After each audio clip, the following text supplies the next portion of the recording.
उत्तराखंड राजभवन में आज से 3 दिवसीय बसंत उत्सव का आगाज हो गया है। 5 मार्च तक चलने वाले बसंत उत्सव के इस कार्यक्रम में विभिन्न प्रकार के फूलों की प्रजातियों की प्रदर्शनी लगाई गई। इसके साथ ही उत्तराखंड के कई उत्पादों को भी बसंत उत्सव के दौरान दिखाया जाएगा। 3 दिनों तक राजभवन आम लोगों के लिए खुला रहेगा। बसंत उत्सव के इस प्रोग्राम में प्रदेश के अलग अलग हिस्सों से फूलों की खेती करने वाले काश्तकार शामिल हुए हैं। इस दौरान काश्तकारों को प्रथम, द्वितीय और तृतीय पुरस्कारों से पुरस्कृत भी किया जाएगा। राज्यपाल गुरमीत सिंह ने हर वर्ष राजभवन में आयोजित होने वाले बसंत उत्सव कार्यक्रम को एक बेहतर कार्यक्रम बताया। ये स्प्रिंग फेस्टिवल 3 दिन का है।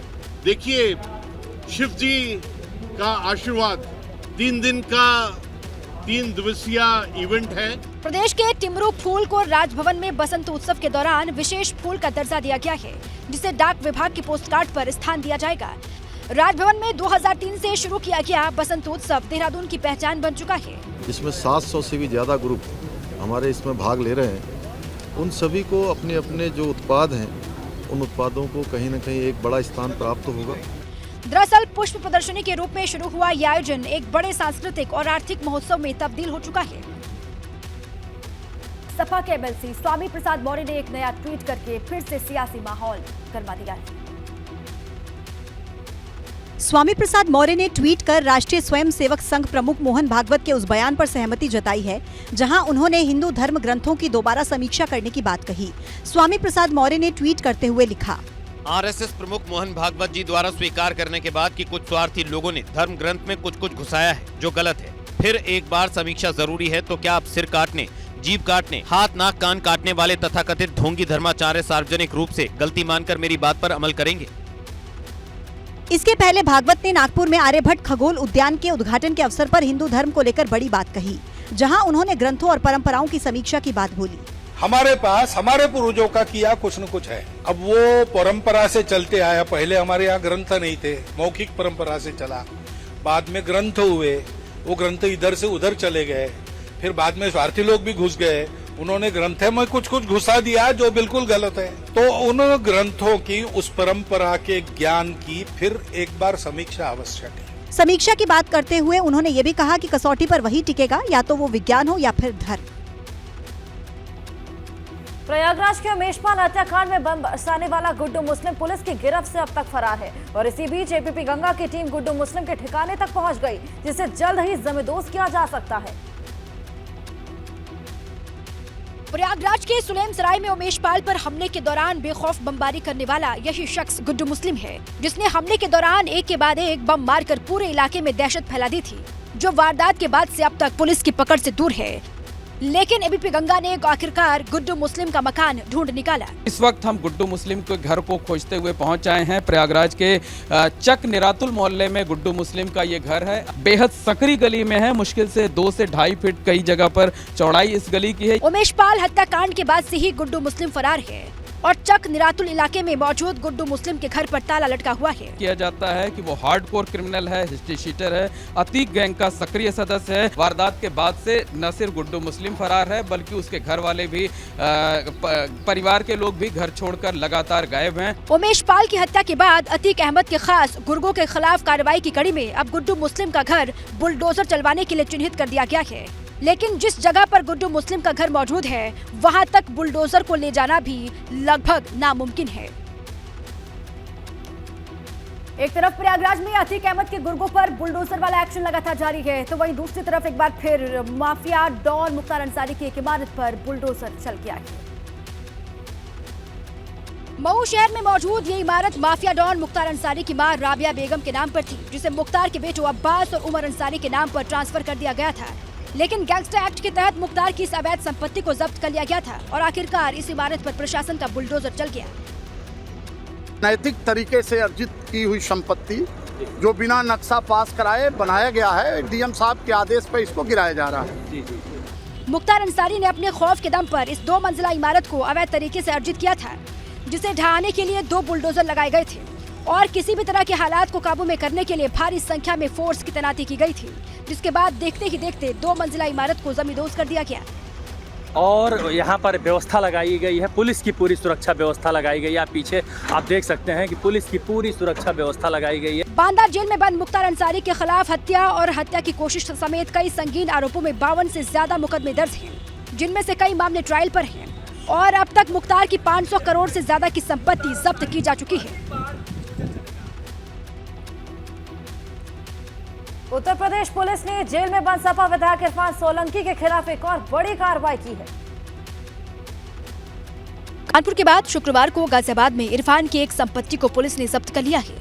कानपुर से गाजियाबाद पहुंची पुलिस की 5 सदस्यीय टीम ने संपत्ति कुर्क करने से पहले बाकायदा मुनादी भी करवाई और कुर्की का नोटिस चस्पा कर दिया गया। आवासीय प्लाट गाजियाबाद थाने पर आया हूँ, जो वर्तमान समय में ये सभी लोग ध्यान दें। गाजियाबाद के बापूधाम में सोलंकी के 300 वर्ग मीटर के प्लॉट को कब्जे में लिया गया है, जिसकी कीमत 5 करोड़ रुपए बताई जा रही है।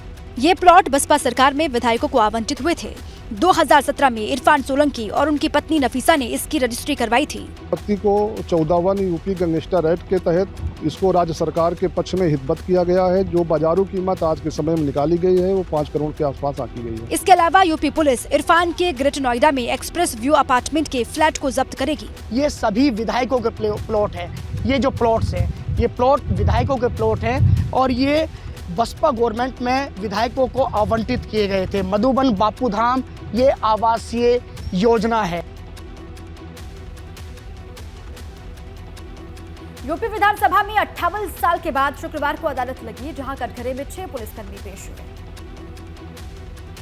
कटघरे में खड़े यूपी पुलिस के ये अधिकारी विशेषाधिकार हनन और सदन की अवमानना के दोषी पाए गए हैं, जिन्हें विधानसभा अध्यक्ष ने 1 दिन की सजा सुनाई है, जो 3 मार्च रात 12 बजे तक की होगी। प्रकरण में आदरणीय सदस्यों के विरुद्ध जिस प्रकार का बर्ताव दोषी अधिकारियों एवं कर्मचारियों द्वारा किया गया है, वो उनके अधिकारों से परे है। इसके पहले शुक्रवार को सदन में लगी अदालत के दौरान सतीश महाना ने सभी दलों के नेताओं से इस पर अपना पक्ष पूछा। अधिकतर ने अध्यक्ष को निर्णय लेने के लिए अधिकृत किया, फिर दोषी पुलिसकर्मियों को अपनी सफाई में बोलने का मौका दिया। माननीय अध्यक्ष जी से, माननीय सदन सदस्यगण से, माननीय बिश्नोई साहब से हाथ जोड़कर माफी मांगता हूं। दरअसल 15 सितंबर 2004 को प्रदेश में बिजली समस्या के चलते प्रदर्शन का आयोजन किया गया था। मौजूदा विधानसभा अध्यक्ष सतीश महाना और तत्कालीन भाजपा विधायक सलिल बिश्नोई भी कानपुर में अपने समर्थकों के साथ प्रदर्शन कर रहे थे। उस समय यूपी पुलिस ने प्रदर्शनकारियों का रास्ता रोक लिया था। इसके साथ ही विधायक और उनके समर्थकों पर लाठीचार्ज कर दिया गया था, जिसमें भाजपा विधायक सलिल बिश्नोई का पैर टूट गया और कई भाजपा कार्यकर्ता चोटिल भी हुए थे। हालांकि विशेषाधिकार हनन के इस मामले पर अखिलेश यादव ने अपनी नाराजगी जाहिर की है। कोई सजा नहीं, ये परंपरा गलत है, ये परंपरा गलत है। रंगभरी एकादशी के मौके पर मथुरा और अयोध्या में फूलों और अबीर गुलाल की होली खेली गई। अयोध्या के प्रसिद्ध हनुमानगढ़ी मंदिर में होली से 5 दिन पहले रंगभरी एकादशी के मौके पर हनुमान जी को रंग, अबीर और गुलाल चढ़ाने की परंपरा है। इस मौके पर नागा साधुओं ने हनुमानगढ़ी मंदिर में बजरंग बली को रंग गुलाल अर्पित किए और हनुमानगढ़ी के महंत राजू दास समेत तमाम साधु संतों ने जमकर होली खेली। आज तो मस्ती के साथ साधु संत नाचते गाते खूब ठाकुर जी के लिए खूब बढ़िया सुंदर सुंदर भजन गाते हुए होली खेले। सिर्फ अयोध्या ही नहीं बल्कि रंगभरी एकादशी पर मथुरा से भी होली की अद्भुत तस्वीरें सामने आई हैं। वृंदावन में बांके बिहारी मंदिर में सुबह से ही रंगभरी एकादशी के मौके पर भक्तों का हुजूम उमड़ने लगा है।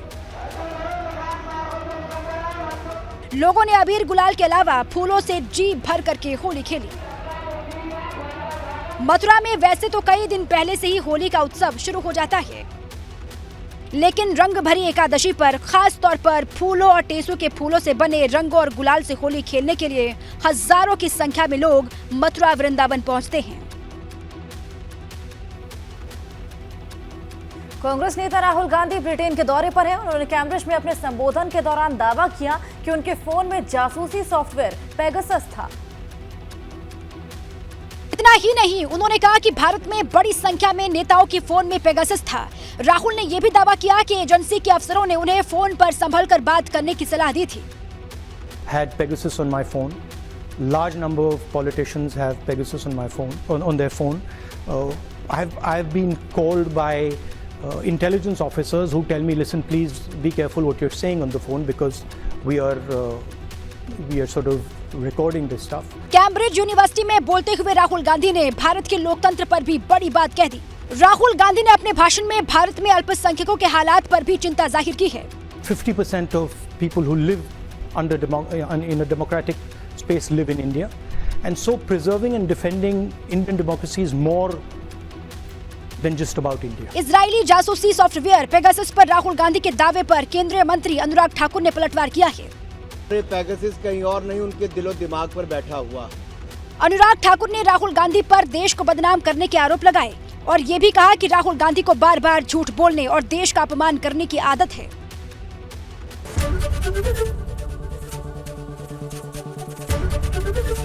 एबीपी गंगा, खबर आपकी, जुबान आपकी।